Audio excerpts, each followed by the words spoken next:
Lamentations isn't written by or written about the people who were chained up and hauled off to Babylon into a foreign country. These are the people who got left behind. Welcome to Cross Connections, Season 2, Cover to Cover, as we read along with you each week and discuss the Bible from Genesis to Revelation. Cover to Cover is hosted by Rick Morley, Elliot Van Hoy, and Natalie Hill. Join us as we discover how these stories connect us to God, to our inner selves, and to one another in a world that tries so hard to disconnect us. Welcome back, folks, to our readings of the Bible. We've made it through Jeremiah, the weeping prophet, but we're not done crying yet. Welcome to Lamentations. And welcome back to you. Yeah. Oh, I thank Natalie. It was a harrowing experience sitting in front of these microphones without you. How lonely sits the podcast studio without. We were bereft. Yes. Yep. Yes, I'm sure you beat your breasts in grief for the lack of my presence. Every day. So here we are, Lamentations, a pretty short book. I love that we get, after all like the massive books that we've been going through, that we get to just go through a 5-chapter book. I'm excited for this. It's a little shorty here, and it's poetry again. We're back to some poetry. Now, I think I mentioned this before, or maybe it was just as we all were conversing one time. This book is in different locations depending on what you're reading. So in our Christian Bibles, or at least this NRSV that I've got in front of me, Lamentations comes after Jeremiah. However, I had a book, like my guidebook to the quick update as to what each book of the Bible is about. Actually had Lamentations at the end of the section of wisdom literature, not in with the prophets. And I was making note that in the Jewish texts, this is also part of the writings rather than in with the prophets. So let's find out, why is that? It's a great question. Maybe Rick knows. Rick's shaking his head back there. I am no expert on contemporary rabbinical Judaism, but as far as I understand it, there are the books and readings that are used during festivals, right? We talked about this if you go all the way back to our Esther reading, and Lamentations is one of those, that there is the 9th of Av. I didn't have much familiarity with this before rereading some materials about Lamentations and its use in contemporary Christianity and Judaism. And I guess within Judaism, Lamentations, there's a festival, a ceremony, whatever it might even be called, excuse my lack of even knowing the right word, where Lamentations is read to remember the destruction of the temple. It's a festival around the destruction. And not only the destruction of the temple here, but the temple at the hands of the Roman Empire in 70 CE as well. Right. So interesting that Lamentations is used to remember that destruction as well. Yeah. But I think that's why it's grouped with those writings. Yeah. So just interesting, again, to point out that here it is. It's a text that is shared across traditions, though not always placed in the same location. And did you say why it's placed here in our Christian Bible? I did read in my notes why that is. You want to tell people? Yeah. So what they say is that this is, again, it's placed here because it's another one of the texts that they've attributed to Jeremiah. Now, as we've spoken any number of times before, just because Jeremiah is attributed as the author does not mean that Jeremiah actually wrote it. And as a matter of fact, the language of it, the theology of it, doesn't really sound very much like Jeremiah at all. So it's more likely that it was in the mode of Jeremiah in terms of it being very distressful and full of weeping and sorrow. There is a minority position that it was written by Baruch, who was Jeremiah's scribe, someone who was obviously in the school of Jeremiah and shared things with Jeremiah, but is not Jeremiah. And so could have been why it was done a little different. This text is used in the Jewish remembrance of the destruction of the temple. It is used most notably in Christian circles in Holy Week usually on Holy Wednesdays when churches do a Tenebrae service. And I pulled up a Tenebrae service right here, and it's this huge section from Lamentations. It begins it by saying, a reading from the Lamentations of the prophet Jeremiah, as if it's just assuming that Jeremiah wrote it. Yeah, which is interesting because unlike at least other areas of our scriptures that we've read, take Psalms, for example, where Psalms will use this Hebrew for basically saying of David. Yeah. And we talked about how throughout much of Jewish and Christian history, it was assumed that kind of heading was saying this was authored by David. Of course, now contemporary scholarship will talk about how that Hebrew word of, it could just mean a psalm honoring David, etc. Right. Yeah. What's interesting about Lamentations is there's nowhere even in it that mentions Jeremiah. There's no superscription that says like this was written by Jeremiah. Right. There's nothing. And so I actually think it's really interesting of like, why was it assumed? Obviously because Jeremiah was the weeping prophet. Interestingly, in 2 Chronicles 35:25, Jeremiah is said to have written laments for the death of King Josiah. And so that's one of the reasons within Jewish and Christian history that, if he did that for King Josiah, maybe he did it for Jerusalem. But yeah, there's nothing throughout the work that would lead us to think some historical figure named Jeremiah wrote this. Actually, as I was reading it, I could find textual things that I could use against that. There were certain things that were written in here, the way that they were phrased, that made it sound like there's no way Jeremiah would have written this because it's accusing people like Jeremiah of being the problem. Yeah. Yeah. Among other things. So it's just interesting. That's traditionally where that comes from. Rick, you mentioned that Lamentations comes up a lot during Tenebrae, during Holy Week. I did find that it is also, there's a reading from the third poem in Lamentations in the Holy Saturday worship as well. So next year, maybe the least attended service. Then there's Easter Vigil later that evening, which is such a beautiful, glorious service that if you're going to pick one, definitely. Right, yeah. But Tenebrae is gorgeous. And if you're listening before March of 2026, please join us for our Tenebrae service. Yes, please. So it is you can lovely. Hear Lamentations in context of worship. Yes. In fact, here's a real forward-looking plug. Come to our formation series at St. David's on Sunday mornings after the 9:15 service in February and March, and you will get to learn about each of the liturgies of the Holy Week services and why we do what we do, why we read what we read, and the main theological themes. And that will be led by all of the clergy here at St. David's, teaching us a little bit about each of those services. I believe you'll also be able to get some of that online. Is that true? I think that's the plan. Here we are. I've heard a rumor about... We can announce this. It's the beginning of September as people are listening to this. Yeah. So you didn't expect in September to be getting plugs for next February and March.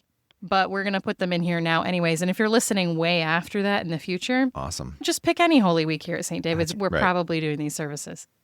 So our big announcement, I'll let Elliot do it. Wow. Yeah. The honor. So we are expanding Cross Connections. Of course, Cross Connections began as a Lenten series podcast. We expanded it to this year-long reading the Bible together. And the hope was always that this would be a way for you to have faith when you're not here on Sunday mornings. And so we were brainstorming, putting our heads together, thinking of ways we can continue to do that, and decided that we are going to put out some video series this coming year from September to May for people to learn a little bit more about this Jesus guy and this Christian way we're all journeying on together. So we're really excited. In fact, we just released a 6-part, I believe, series with Rick when he spent some time at the Coptic Orthodox Monastery in California. And he has some really interesting videos on God's glory. Not something many of us think about on a day-to-day basis. So he breaks it down in a pretty interesting way that pairs really well with our reading this year because he looks at the way this glory transitions throughout the Bible. Yeah, it pairs really well, especially with the Old Testament readings that we did earlier in the year. A lot of stuff that we talked about in those chapters of Exodus and Deuteronomy and Leviticus, and all of that stuff comes to life in a different way in this series. And some of the stuff from the Gospels, which we also covered. So give those a watch. Revelation. We get to Revelation. We'll get there. Yeah, we'll get there in December. So give those a watch. There's 6 of them. They're all under 20 minutes. So not too much. Cross Connections, Faith on the Move. wherever you are, whenever you are, pull them on up. You got them ready to go. Good stuff. A little Lamentations. commercial, right? Yeah, I think we just did our own commercial, our first ever Cross Connections commercial. That's Brought to you amazing. by Faith on the Move. Yeah, I feel like most podcasts, you hear a sponsor interruption. Right. We're our own sponsor. We were our own interruption, Wow. as usual. But yeah, back to Lamentations. So, Lamentations, we've got the history of where it came from. I think we Well, should. I didn't talk about the timing Well, of it. so I did this whole thing last week about the Babylonian destruction of Jerusalem and the Babylonian captivity, and this is right from that. However, it's from a different perspective. Lamentations isn't written by or written about the people who were chained up and hauled off to Babylon into a foreign country. These are the people who got left behind. This isn't the remnant who will return, but it is a remnant. It's the leftovers. It's the forgotten Yeah, about. the leftovers. Leftovers. Yes. It really. They're in a container in my fridge. So we all have that container, Natalie. The wealthy, the educated, the powerful, they were the ones who were taken to Babylon. The impoverished, the destitute, the vulnerable, Babylon didn't care about them. They left them behind. And they didn't just destroy the temple. They destroyed the walls. They destroyed the city, total ransacking. And with all of that, the entire economy is destroyed too. And so one of the things we see in the Book of Lamentations is that people are living a desperate life. They are hungry. Yeah. They are literally eating their own. The suffering, you might think, oh, we didn't have to go off to Babylon. We were the lucky ones. No, they were not the lucky ones. Right. Babylon was at least feeding their people. Yeah. So, yes. Not a good thing to be left. The tongues of the infant stick to the roof of its mouth for thirst. Lamentations 4:4. Yeah. Up in the middle of chapter 4, the hands of compassionate women cooked their children. They became food for them. Like this is it's a picture of depravity, but it's a picture of just absolute desperation. Yeah. There are multiple mentions of that, not just in that one. I think that, I don't know if that one was from 4, but I made a note of it. By the time I got to 4, I'm like, okay, we've heard this a couple of times. Yeah. It was in 4 that I noticed in particular how much this was from the perspective of the regular people on the street in the city. You saw them actually blaming, in many ways, those who were supposed to protect them, Of or course. supposed to, for this is because of the kings who didn't listen. This is because of the prophets and the priests. Right. And here we are suffering. And that is the story of every war that has ever been fought, right? Mm-hmm. It's always the machinations of people that sit at large tables in large throne rooms, and it's the people that live on the streets that suffer the most. They had nothing to do with it, and yet it's going on around them. And that is true in Jeremiah. It's true in Israel, Gaza. It's true in Ukraine, Russia. It's true any place, anywhere war's ever fought. And here we see the destitution up close and personal. Because there are no leaders that are there to answer, to give any direction. It's just the people that are left behind. And they're like, this was not our deal. Why are we suffering like this? Yeah. It's raw. It's not as graphic as it may have been written if you were to write it graphically today, but it's fairly graphic. Yeah, the section that always gets me is the middle of chapter 3. He wore away my flesh and my skin. He broke my bones. He made me live in darkness like those long dead. He walled me in. I couldn't get out. He made my chains heavy. A bit later, he broke my teeth on gravel, bent me down in the ashes. My soul gave up on well-being. I forgot what good is. Yeah, I was caught up in 11 and 12. My eyes are spent with weeping. My stomach churns. My bile is poured out on the ground because of the destruction of my people, because infants and babes faint in the streets of the city. They cry to their mothers, "Where is bread and wine?" As they faint the wounded in the streets of the city, as their life is poured out on their mother's bosom. Yikes. Yeah. Wow. So one of the questions becomes, why write this down? What was the purpose of writing this? This isn't just like a history, here's what happened. It's a poem. Someone sat down and wrote a poem. In fact, I don't think we've said this yet. I don't think we have. It's an acrostic poem. So you don't get this in English, but if you're reading it in Hebrew, through most of it, it goes like A, B, C, D, like the first letter of each line lines up with the letters of the Hebrew alphabet. So it's a poem. It's an acrostic poem. And so it's an act of creativity, right? And yet the subject matter is as dire as can be. So why write this down? It's fascinating that they used an acrostic for something like this. Poetry, I understand. Yeah. Yeah. The Remember, Psalms, but- we encountered an acrostic at one previous point in our scriptures in Psalm 119. Yeah. And the idea is the form Proverbs actually. 31. Oh, does Proverbs 31? The one of the perfect woman. Oh. Yeah. Yeah, I had that was an forgotten acrostic. That was an acrostic. Yeah. At least in the example of Psalm 119, the form actually matches the content, that the use of the entire alphabet in this way conveys a sense of totality of completion. And I think part of what is being done here in the use of the acrostic is to give this totalizing sense of the nature of the destruction and the loss that has been sustained, right? We even do this today when we say from A to Z. Right. Like it's giving a yes. sense of, we'll see later in our scriptures with the Greek alphabet, from alpha to omega, right? omega. There is this sense in even today's language, and certainly in the ancient world, that when you do something in that way, it is really conveying the enormity of it. Yeah. So I think stylistically, that's part of the answer to why it was written in that way. But in terms of, I think your deeper question, Rick, is why is this tragedy, this suffering, this trauma written down poetically? Yeah. A little bit. And I think one thing I want to say as well is it's very polyvocal. It's one thing that's important to notice, and a study Bible will really help you do this. I think, in fact, it's actually quite hard to pick up on some of this if you're just reading quickly in English.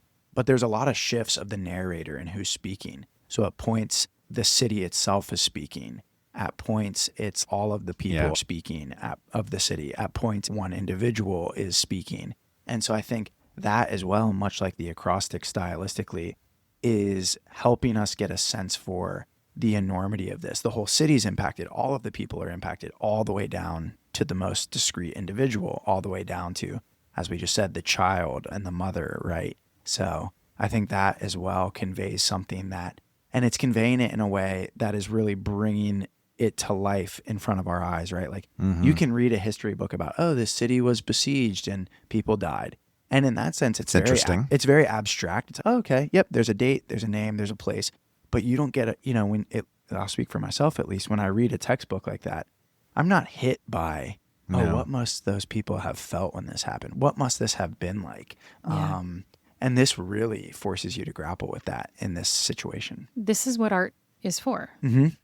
The arts, they are for glorifying the things that are beautiful and wonderful. And also, it's one of the ways in which we reckon with the things that are distressful and horrible. Mm-hmm.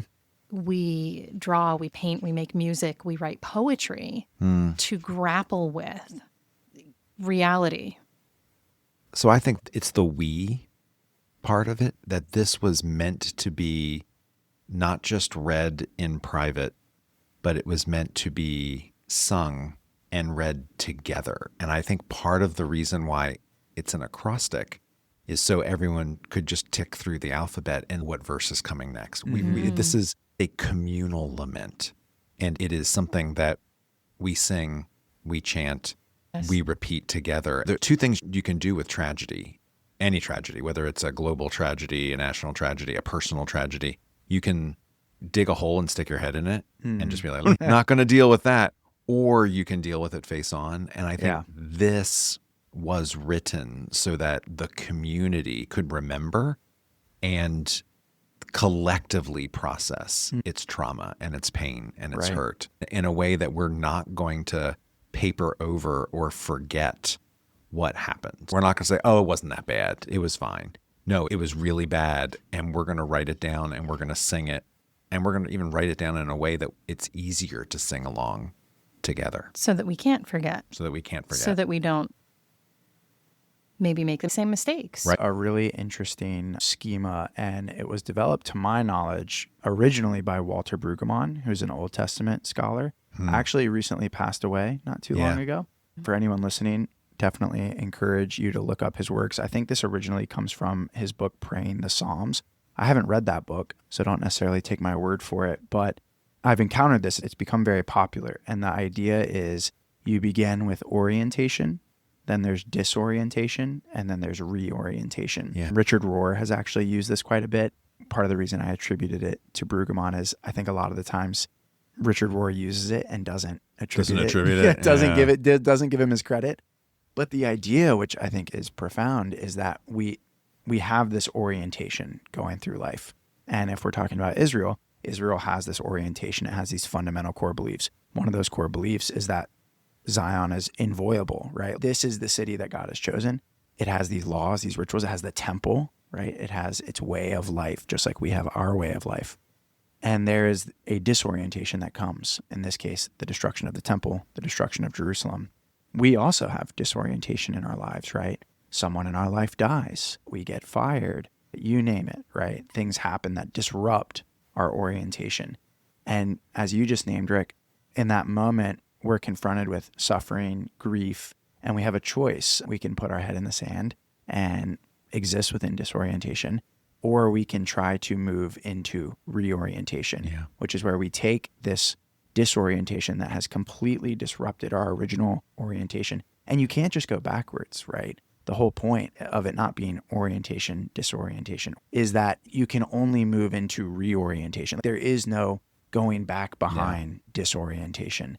And I think this book actually really shows that quite well. And to your point, it needs to be a communal process of dealing with this disorientation that has come. And in fact, Rick and I, before the podcast, had a passing tiff where he said, I think the highlight of the book is the middle. And I was like, I don't know. I think the highlight of the book is the end. And we can get into that. But to round out my comment here, the reorientation at the end of the book, which I find just shocking and it's tough to even deal with, is the reorientation is, but you, this is verse 19 of chapter 5. But you, O Lord, reign forever. Your throne endures for all generations. First of all, easy for us to read today and go, yeah, the Lord reigns forever. Yeah, absolutely. Right. The Lord's throne was the temple. So for the poet of Lamentations to say, you reign and your throne is forever, in the midst of the destruction of the temple, is a complete reorientation of the belief structure of the Israelite religion. But then the shift, why have you forgotten us completely? Why have you forsaken us? Restore us, bring us to this reorientation, renew our days as of old, unless you have utterly rejected us and are angry with us beyond measure. End of book.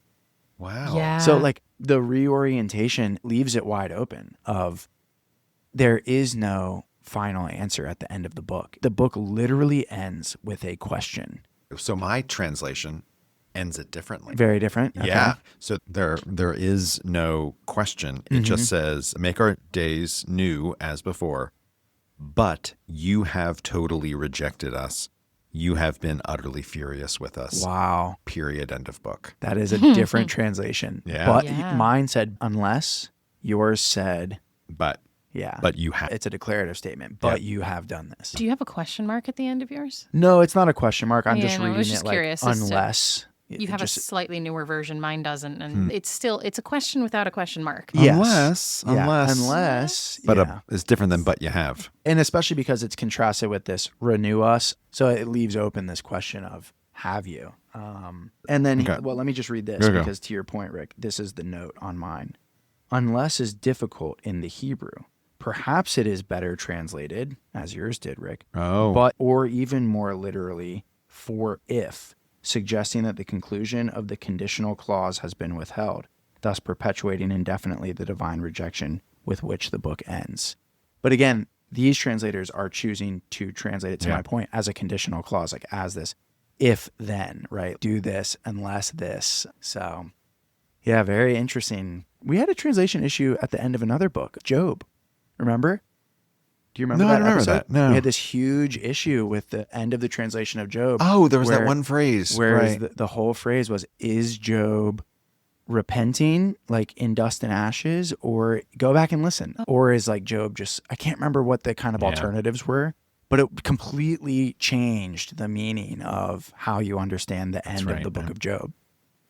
And I found this guy's like dissertation on it where he was like, here's all of the options syntactically. Remember, there was like 4 possible ways. And whichever one you chose completely changed how you understand the end of that book.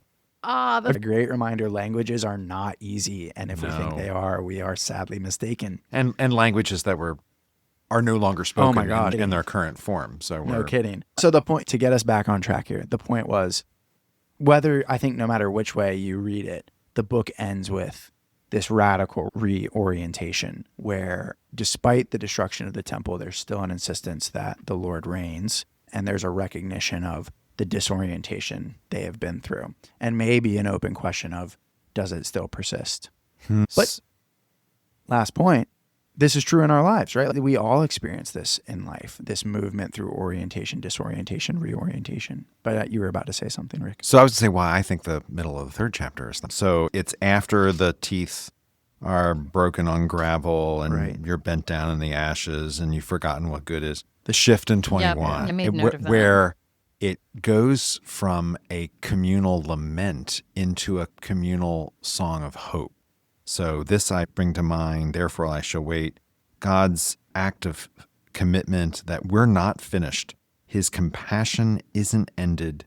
They're new each morning. Great is God's faithfulness. Right. Which, of course, is where we get the great hymn of the church, Great is Thy Faithfulness. Morning by morning. Morning by morning, new mercies we see.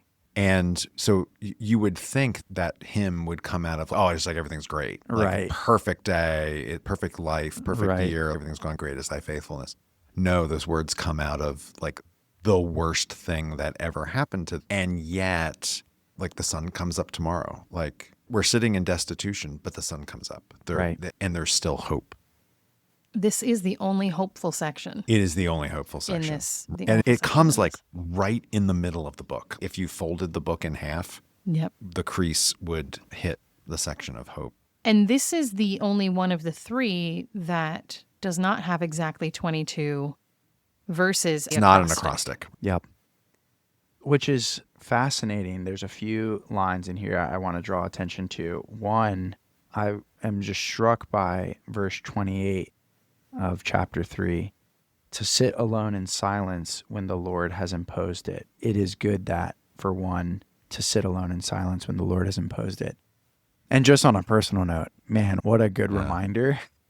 We were just talking this morning. One of our priests was sharing a time when someone came to him in trial and tribulation, and he didn't have an answer. And he was reflecting that in that moment, he sat in silence with the person and the good that came out of that. And then how often it is when we choose not to sit in silence that we speak something to someone. Out of our discomfort. I got to get this person up. Speaking of Job again, that was the problem with Job. Exactly. His friends showed up. They sat with him in silence. And if the book had ended there, all good. All would have been well. Yes, absolutely. But then they opened their mouths. Yep. Which that was the other thing I was going to draw attention here too, right? So that is reminiscent of Job, that line. What else made me think of Job is a little bit later in verse 39 of chapter 3. Why should any who draw breath complain about the punishment of their sins? And that reminded me of the story of Job as well, because in some sense, that's the advice of Job's friends to Job, which I just think is interesting and worth naming. There is this difference somewhat between Job and what Lamentations is expressing here. Granted, Lamentations is working with the surety in this instance that, we have sinned and therefore we are being punished. Whereas the story of Job is working with the premise that Job has not sinned. Right. So there's a bit of a difference foundationally about the understanding of the situation. There is this thing though, and there's been some scholarly work on it, that questions are that there is not once is the covenant mentioned, like in Lamentations. In Lamentations. Yes. I was Not- going to draw this out as not- the difference between Jeremiah. Right. Like, it makes no sense Not that this once is does written it by say Jeremiah. that if you had done this would have happened, Yep. but you did this, and so that never shows up explicitly. Yep.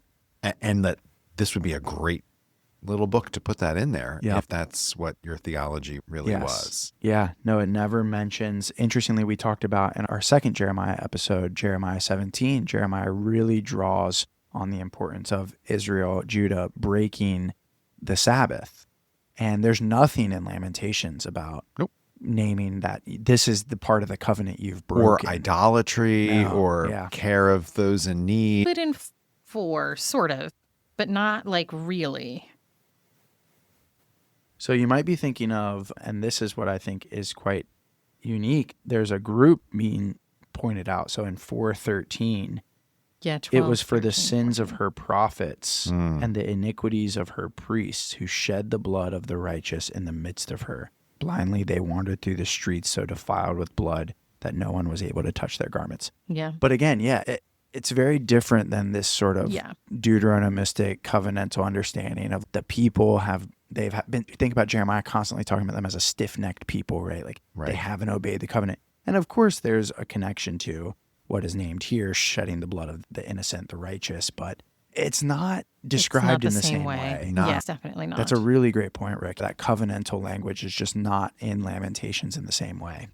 Certainly that understanding of we've sinned and this judgment is a consequence of our Not sin. unjust. Very much synonymous between Jeremiah and Lamentations. There's a big overlap there. The understanding that this punishment is deserved. Yep. Which is really interesting. I don't know if we named this explicitly. This might have been before we really kicked off our recording. There is an idea, this is really the more scholarly consensus, that there probably wasn't just one author of Lamentations. It was a number of poets composing these laments, and they were probably grouped together into this work. And what's fascinating is in the section you named as the high point, Rick, chapter 3, the poet is naming that the Lord's love never ceases, the mercies never come to an end. When you get down to 31 through 33, right, there's this notion that the Lord will not reject forever. Strikingly different than the end as well, especially in your translation. Yeah. But then in 33, for he does not willingly afflict or grieve anyone. Which again, it doesn't have to be this big contradiction, but it is really different than other areas of the book. Yeah. You did this, and now the Lord is like almost happily bringing about this wrath and judgment upon you. This is why it felt to me like this is 5 separate authors. And I wanted to point out here that there are 5. Just like there are books of the Torah, just like there are sections of Psalm. Yeah. And so I do think it's notable that there's 5 because somebody chose intentionally, I think, only 5. Now, I did not read that in any of my notes, but maybe it's in somebody else's notes. Yeah. Something. Of these 5, that they do not speak with one voice. There's different voices, and they have different theologies. And in a large book like Jeremiah, that might get obscured and lost. But in a book with just 5 chapters, it's striking. Like in one, we've deserved it and we're getting destroyed. We're gone. Right. In another voice, no, we're not. The Lord does not destroy permanently. And so scholars have said that there's purpose behind these different voices speaking to this tragedy in different ways, as if to say, there's not just one answer to how we got here, and there's not just one answer to how we get out of here. Right. Absolutely. Send us your best submission. Must be an acrostic format. Winning entries will be published in the... I'm not trying to be jokey, but there's a bit of it that almost seems like somebody put out the call for... You're right. And different parts of the city responded, and different answers came back. Yeah. So I have been reflecting and percolating on something, and I'm going to make a claim about the dissonance, these different voices. And so I think what we see in Lamentations, because we've circled around this a lot with the entire scriptures, that the scriptures are polyvocal, that they have these, there are different theologies. There's the Deuteronomistic historian. There's the prophetic tradition, which sometimes draws on the Deuteronomistic history, sometimes doesn't. There's Job. We get to the New Testament. There's different gospels with a little bit different views. So I was talking with one of our clergy here who is retiring, Peter Stube, after phenomenal, 50 years of ordained ministry. It's Amazing. amazing. And he alerted me to this scholar, Alfred North Whitehead. And actually, he did this with, you were in the room as well, Rick, and he was reading an excerpt from one of his works called Religion in the Making. And he presented us with this idea that there is a kind of both historical progression, but also an individual progression of ways of encountering and understanding God. And this is how the schema kind of goes. God is void, God is enemy, God is companion. And the claim is that these ways of relating to God we see historically throughout our scriptures. And I was actually really struck as I was thinking about this and reading Chapter 2, chapter verse 2, 5. verse 5. Yes. The Lord has become like an enemy. Yeah. I was like, my mind got blown. I was like, Peter's onto something. Maybe after 50 years, he's learned a thing or two. I think this is a really interesting schema for hearing these different voices and Lamentations, and also for thinking about our own progression and development and relationship with God and in community. And there's more I could say, but feel free to go look it up. The book's actually free online. Alfred North Whitehead was an English professor of mathematics and religion. Interesting combo. Wow. I don't know anybody who uses math as they talk about religion. That would be Rick. ridiculous. Got to be careful using math, talking about religion, get into some Trinitarian heresies. But he was a mathematician and a philosopher, a scholar of religion at Trinity College, Cambridge, and then ultimately taught at Harvard. Pretty smart guy. I think this is a really interesting The founder way. of process theology. Process theology, process philosophy as well. Like method acting? Not quite. No, I'm just... Yeah, not quite. Though I'd love to see a method acting of process theology. No, really the kind of very simplistic idea is that process is the fundamental basis of reality. Which is in stark contrast to God is the same yesterday, today, and forever. Yes. Is at the very least, our understanding of God is always in process. Yes. At the Process very would also be least. very different than chaos. Yes, also different than chaos. There'd be like a goal, a teleology, like a movement. We're going in a direction. Yes, and even when this example is a really good one, God is void is the lowest. These aren't equal. God is void is this very abstract. God is distant. God is unknowable. So far away. God's so far away. Yeah. And then when you get to God as enemy, he has this idea that there's this progression, but God becomes understood as like the God that has to be appeased or propitiated, right? Which we do see throughout the you can hear that. scriptures. And this idea even here of chapter 2, verse 4, God has poured out his fury like fire, right? Wrath. This very wrathful understanding of if we do this thing, God is going to punish us. And then when we get to God as companion, that's the type of thing we see in chapter 3, right? This very universal cosmic vision of God as the one Who's there who morning by morning. is there morning by morning, whose mercy endures forever. And so, I think it's an interesting way of understanding even the dissonance we see in Lamentations, but also I think our own journeys, right? In our own lives, this movement from God as this distant thing to this understanding of God as a companion in our lives. So I'm still thinking about it. It's something that Peter just was telling me about, and I was rereading the book. Again, it's free online. The name of that book's Religion in the Making. Pretty interesting. I definitely feel like I read some passages in Lamentations here that sounded as though God was far away. Maybe not void quite, but definitely distant and gone. Like God, which, see, now I'm wrapping it all in together, right? So if God, where's the glory, right? In the tabernacle, in the temple. Now that's all gone. Therefore, God is gone, right? Yes. They're not yet to the theology that God is here, even when God's... they're in this in-between place. Yeah, I'm so glad you saw that because I do think you can find all three. So one place I thought of that is chapter 2, verse 9.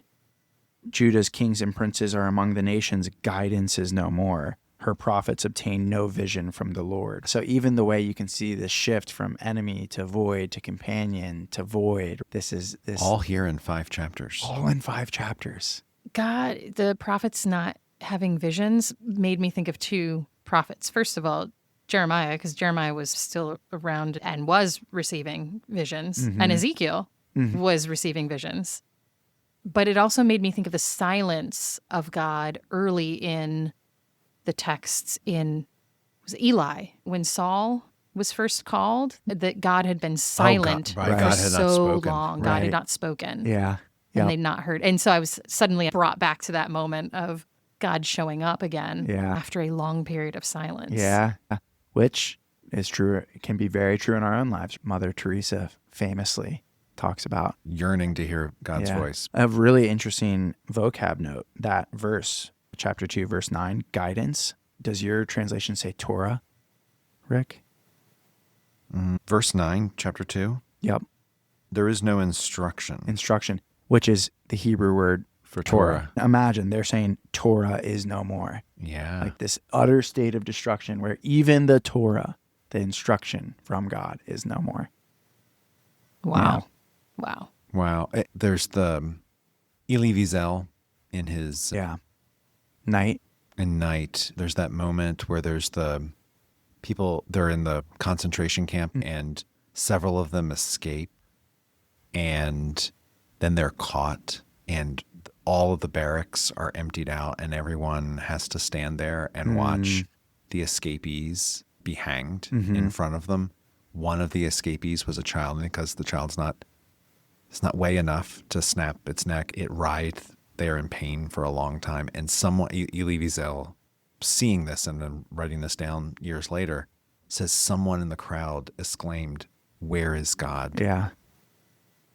And then someone else said, "He is there on the gallows. On the gallows. He's here with us." Like, oh. Yeah. But it's right out of the pages of Lamentations. Yeah. And it's in that moment of desperation and depravity. The where is God part, I don't know that I get out of Lamentations, God is on the gallows with us. Yeah. I don't think Lamentations goes there. I think other books in our scriptures do. God is not suffering with. Yeah. Only if you're only reading the third chapter do you maybe. Yeah. Not even there. You just say that God doesn't willingly do that, but you don't get a sense that God is in pain. Or God's there in spite of the... And again, I Not- think this is why I find this schema from Alfred North Whitehead really helpful, because I think it does help us think through. He couches it in terms of maturity, which can be a bit problematic, but there is a maturing of spirituality that can go from not only, like chapter 3 says, the Lord will not reject forever, he does not willingly afflict, but can go from that even beyond that into saying God is our companion. God is on the gallows. This is the culmination for Whitehead of true spirituality.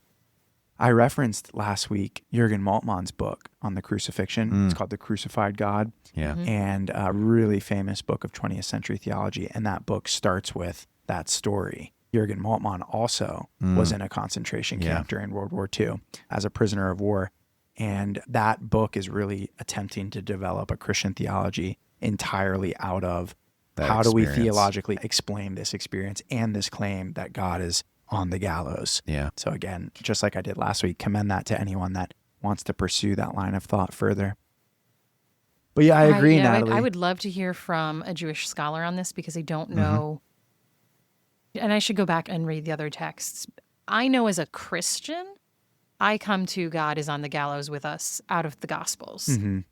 However, I know that people of the Jewish faith have come to that conclusion themselves out of their scriptures. I don't think it's out of Lamentations. It's from somewhere else then. Yeah, I Or don't just know. a developed understanding, modern. I don't know. I would like to hear from somebody who can speak to that. Yeah. I don't know enough about contemporary Jewish theology. Rabbi Robert. Rob Green. Might have to have him come back. Maybe that's a 2026 conversation somewhere down the line. Yeah. We'll see. Anyway. Talking about maybe doing some theology podcasts in 2026 as a follow-up to reading the Bible. I do think, I'm just glad that you pointed that out though, Natalie, about maybe not finding that in Lamentations Yeah. and being willing to name, like, this is a complex book. Yeah. Because I really was, like, I brought up this verse already, but I really was struck by that verse in chapter 3:39.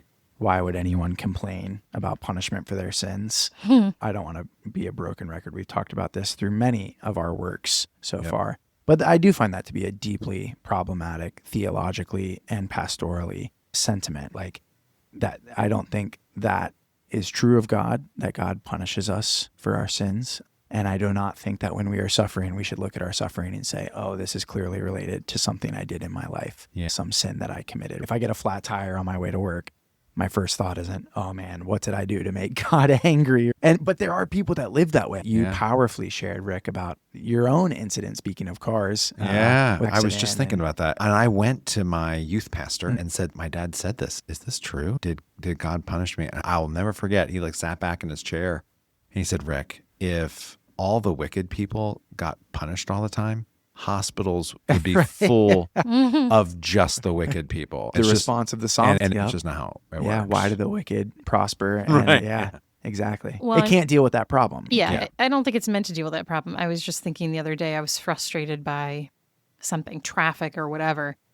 And then I was suddenly reminded, I don't even know why, because it felt like this burden, right? This traffic, I can't believe this. And then I thought to myself, it is what it is.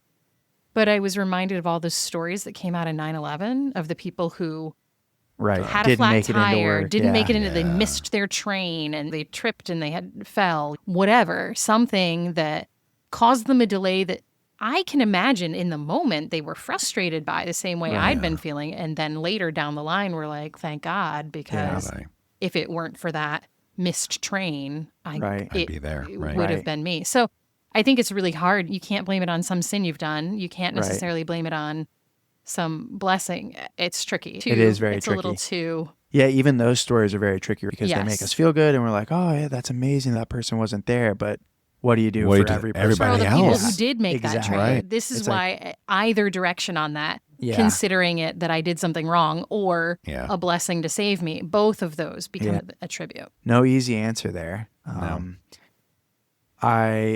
Maybe to shift from this, though, I think we could do a whole podcast episode on this topic, and I think there's more we could say. I was struck last week, Rick, by your reminder that the number one commandment or injunction in the Bible is do not be afraid, do not fear. And that happened again in this week's reading. Chapter 3, verse 57. You came near when I called on you. So this is the lamenter talking to God. You, God, came near when I called on you. You said, do not fear. Yep. Yeah, do not be afraid.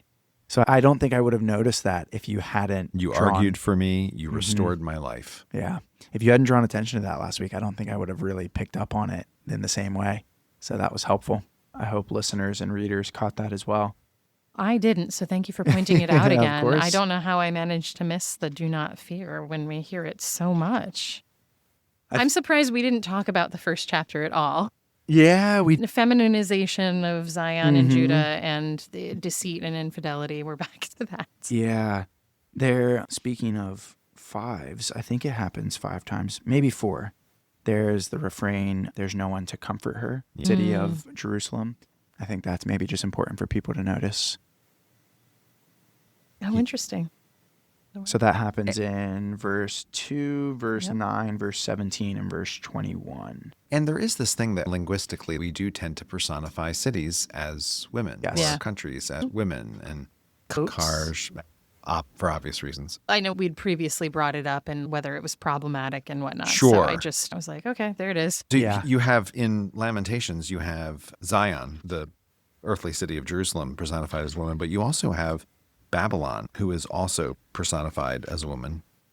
You don't mean Edom, because Edom is portrayed as a woman as well. There we go. Edom, who we had figured out before we started rolling the podcast, had become a vassal of Babylon and then was cheering Babylon on when they destroyed Jerusalem. And may have even participated in some of the plunder. Yep. So that's chapter 4, verse 21. Rejoice and be glad, O daughter Edom.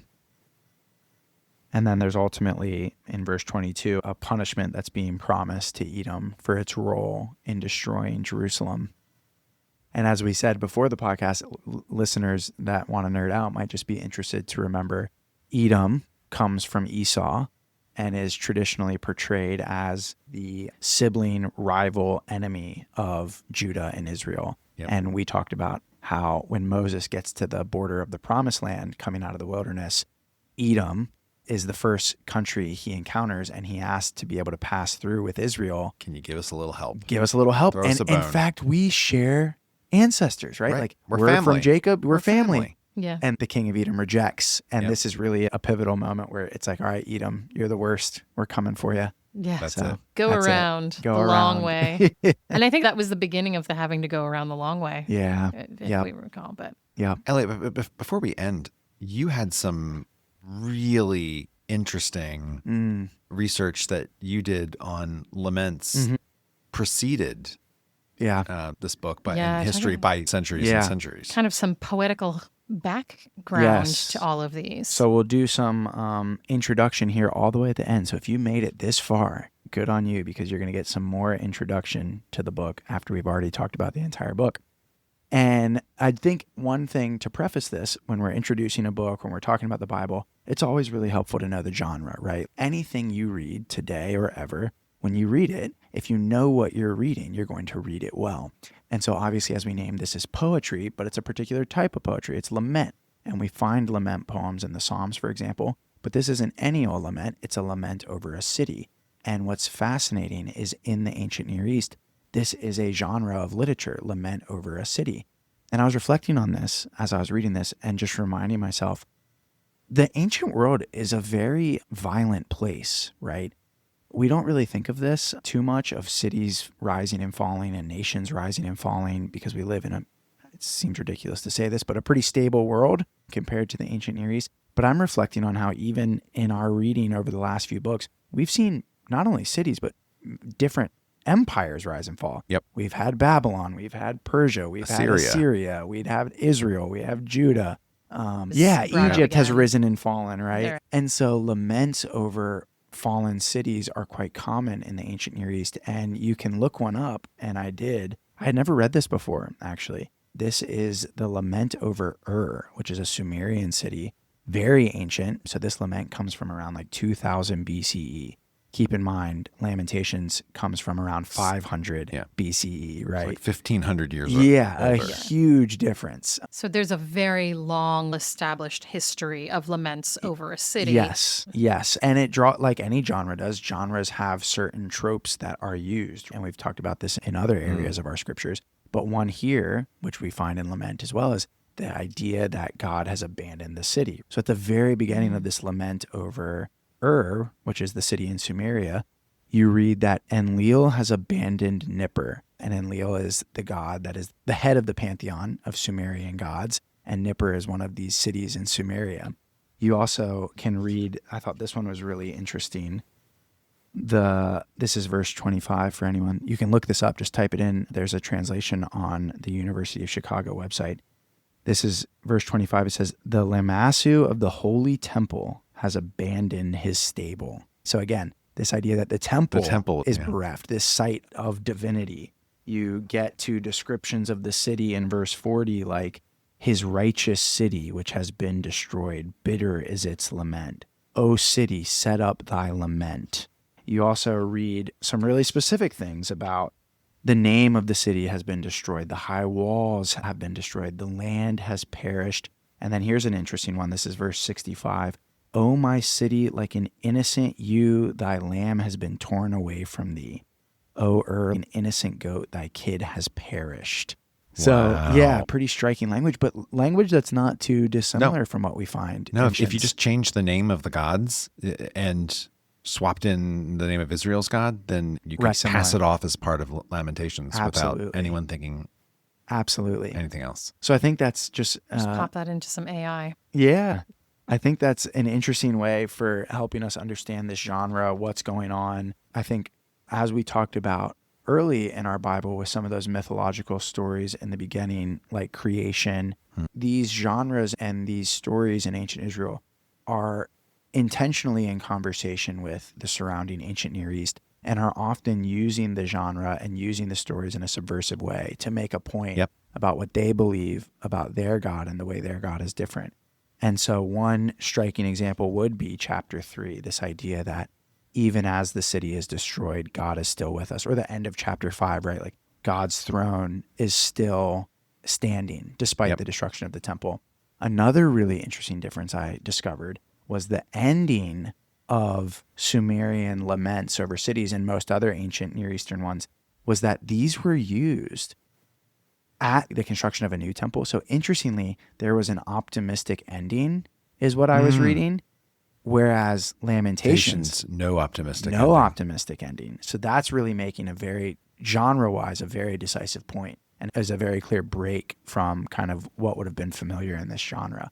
So that's another way of saying, we emphasize this with Jeremiah, but the Israelite encounter with lament is unafraid to sit in it and say, are we abandoned? Yeah. And leave that kind of an open question, perhaps, depending on how you translate the last verse of the book. But we've given a lot of references for people to go look up. So you have lots of homework, but feel free to look up the lament over. It's September again. School's back in session. Yeah, come on. School's Welcome back. to class. Yeah, We're not listening to this on the beach anymore. Absolutely. Like, get working. Back in the heavy stuff. Yeah. Wow. Very interesting. Yeah, Sure. some interesting historical context. Yeah. My one closing comment, as the person giving all the history, nerdy stuff here, on a more pastoral, personal note for people's lives, I think one of the things I was reflecting on about Lamentations is, and this is the difference, it even ties to the history point with the Sumerian lament, is that the ending of Lamentations, being unafraid of the absence of God, it challenges us and encourages us to sit within disorientation, going back to that schema of orientation, disorientation, reorientation, and not to rush into reorientation. I think it gives us the space and the freedom to learn to wait, to learn to let go, and to process grief, suffering. So that's just something I'm personally thinking about with this book, and maybe an encouragement to listeners to consider where in their own life they're experiencing disorientation, to consider what reorientation may look like, but to be unafraid to learn to sit and wait and process those experiences. And if anyone listening is in the midst of disorientation, especially disorientation of maybe the loss of a loved one, we have a program here at St. David's called Walking the Mourner's Path. And I would encourage anyone to reach out to Natalie, myself, or Rick that knows someone that may be interested, or that they themselves may be interested in doing that. Or Thomas. Thomas Zerba. He's also responsible for pastoral care ministries. He'd be another person you can go to. And like Lamentations, it's a communal process. Like, we don't have to go through our grief alone. Exactly. And as the person who likes to bring the lighthearted note in the pop culture to things, I can't tell you how many times as we were talking about this, not while I was reading it, but as we were talking about it, I kept reflecting on Netflix's hit show this summer that has made its way to the theaters, K-pop Demon Hunters. Oh my gosh. If you have not seen K-pop Demon Hunters, I would love to suggest you see it. I am so curious what the connection is. All right, so here's my connection. Rick was talking about, we were discussing the graphic nature of this poetry and why would we write it down and why would we do it as an acrostic and all that. And we were talking about needing to grapple with the difficult things. And there's a lyric in one of the songs, we can't fix it if we never face it. That should be the motto of Lamentations. There we so go. We can't fix it if we never face it. And I want to point that out. It gets repeated multiple times in this one song called Free. This is by the way, it's a musical show. Animated? An animated Okay. musical, K-pop Demon Hunters. It draws heavily on K-pop culture history, Korean culture and history. For the boomers listening, that's Korean pop, right? Korean, yes, Korean. Wait, what's that? BTS, those kinds of groups. Not BTS, not meaning behind the scenes. I don't actually know what BTS stands for in don't K-pop. either. And I'm not a huge K-pop fan, but like several people mentioned this movie to me when it first came out on Netflix. And anyway, worth watching. Yeah, The music okay. is incredible. They may win awards for this thing. And it's Cool. Well, because they're Ah. dealing with grief seriously, it sounds like. So the other thing that comes up, and I don't want to spoil the whole thing for people who haven't seen it, but your orientation, disorientation, reorientation, watch the film. You will see it play out. Okay. Now I'm intrigued. We actually make the claim that pretty much every good movie you Yeah. see, that is literally how stories work. And communal nature also. Yeah. Yes. So there you go. There's your lighthearted ending. I All right. recommend I K-pop love Demon it. Hunters too. K-pop Demon Hunters. If you would like to attend a sing-along, they have them at the movie theaters right now. On my way as soon as this recording ends. So anyhow, thank you all for listening in to our discussion on Lamentations, one of the longest podcasts on one of the Shortest books. No Absolutely. kidding. Although we've got plenty of short books coming up. We're going to have Old Testament. rapid fire in a couple weeks. Yeah. It's going to be great. And then, because here it is, it's September, and we have not yet made it to the New Testament. Nope. Talk about We're rapid getting fire. there. One last big book. That's true. And Then a bunch of little books, Yep. and then we're... Two, no? Daniel? Oh, Daniel, Yeah, I right. can't forget about Daniel. Okay. Yeah, Yep. Daniel and Ezekiel and Yep. then a bunch of the little ones. Yep. Okay. Yeah. We've got Ezekiel coming up next. Lots of crazy visions. We'll see you there. Thank you for listening to this episode of Cross Connections Cover to Cover. New episodes drop each Wednesday. Please be sure to follow or like us on your favorite podcasting app to find us easily each week, or join us on our email list at stdavidschurch.org/crossconnections. If you have questions for us, you can call us at 484-588-5656 and leave a voicemail with your name, where you're from, and your question or comment. Please note, we may use your recorded voice in an upcoming episode of Cross Connections. If you like what you hear, we'd love if you would share this with your friends and rate us in Spotify and Apple Podcasts or whatever other app you're using so people can find us as well. Don't forget to visit our show notes for the year's reading list and any other resource links we've mentioned. Cross Connections is a ministry of St. David's Episcopal Church in Wayne, Pennsylvania. Season 2 Cover to Cover is hosted by Rick Morley. Elliot Van Hoy. and Natalie Hill. Logo, graphic design, and podcast production by Natalie Hill. Stock media music provided by Marscott and Mood Mode Pond 5. You're welcome to learn more about all of St. David's worship and ministries at stdavidschurch.org. We were our own interruption, Wow. as usual.